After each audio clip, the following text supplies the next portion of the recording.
તો સ્થાનિક સ્વરાજની ચૂંટણીને લઈને ફોર્મ ભરવાના અંતિમ દિવસે ઉમેદવારોનો ધસારો વધ્યો। સુરેન્દ્રનગરની થાન પાલિકાના તમામ 7 વોર્ડ માટેની ચૂંટણી માટે ઉમેદવારો ફોર્મ ભરવા માટે ઉમટ્યા છે। ફોર્મ ભરવાના અંતિમ દિવસે થાન મામલતદાર કચેરી ખાતે ભાજપ, કોંગ્રેસ અને આપ સહિત તમામ વોર્ડના 28 ઉમેદવારોએ ફોર્મ ભરીને ઉમેદવારી નોંધાવી છે। જીતનો વિશ્વાસ પણ વ્યક્ત કર્યો છે। મહત્વનું છે કે થાન નગરપાલિકાની વર્ષ 2018માં ચૂંટણી થઈ હતી, જેમાં ભાજપનો વિજય થતા પાલિકામાં ભગવો લહેરાયો છે। જો કે ભાજપની ટર્મ પૂરી થયા બાદથી વહીવટ શાસન લાગુ ક્યારે કરાયેલ છે, ત્યારે હવે કોણ બાજી મારે છે તે આવનારો સમય બતાવશે। થાનગઢ નગરપાલિકાની સ્થાનિક સ્વરાજ્યની ચૂંટણી અંતર્ગત મારા ભારતીય જનતા પાર્ટીના પક્ષમાં મારી પસંદગી કરવામાં આવી છે, એ બદલ હું ભારતીય જનતા પાર્ટીનો ખૂબ ખૂબ આભાર માનું છું। હું થાનગઢ નગરપાલિકાની પૂર્વ પ્રમુખ છું અને મારી પક્ષે મારી ઉપર ફરી ભરોસો મૂક્યો છે। મારી થાનગઢની પ્રજા અમારે સાથ સહકાર આપે, અમે જંગી બહુમતીથી જીતી એવી અમે લાગણી વ્યક્ત કરી રહ્યા છીએ।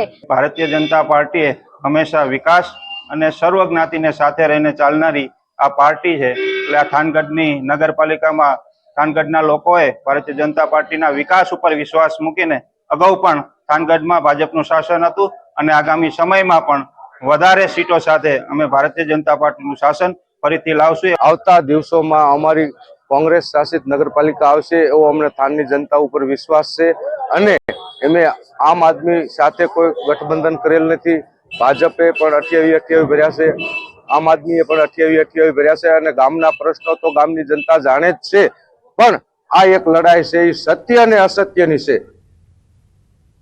તો ઉનાના ઉમેજ ગામે દીપડાનો હુમલો। લક્ષ્મણવાળા પોતાની વાડીએ બેઠા હતા તે સમયે દીપડાએ અચાનક હુમલો કરી માથા અને પીઠના ભાગે ગંભીર ઇજાઓ પહોંચાડી હતી। ઘાયલને ઉનાની સરકારી હોસ્પિટલમાં ખસેડવામાં આવ્યા છે। હુમલા અંગે વન વિભાગને જાણ પણ કરવામાં આવી છે। તો દિનેશ જોડાયા છે ફોન લાઈન પર વધુ માહિતી આપવા માટે। દિનેશ, શું છે સમગ્ર માહિતી આ મામલે?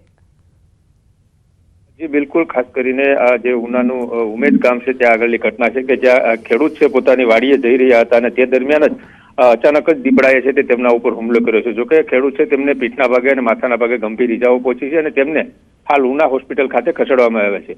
જોકે ગઈકાલે પણ તાલાળા ગીરના એક હડમતિયા ગામ ખાતે 45 વર્ષીય આધેડ ઉપર દીપડાએ હુમલો કર્યો હતો ને તેમનું મોત નીપજ્યું હતું। એટલે જોઈ શકીએ તો આમ જોવા જઈએ તો છેલ્લા 15 દિવસમાં ગીર સોમનાથ જિલ્લાની અંદર અનેક દીપડાઓના હુમલા થયા છે ને જેમાં ઘણા બધા લોકો છે, એટલે કે 5 થી 6 જેટલા લોકો છે તેમનું મૃત્યુ પણ થયું છે અને તેમને કારણે હાલ લોકો છે તે ભયભીત જોવા મળી રહ્યા છે।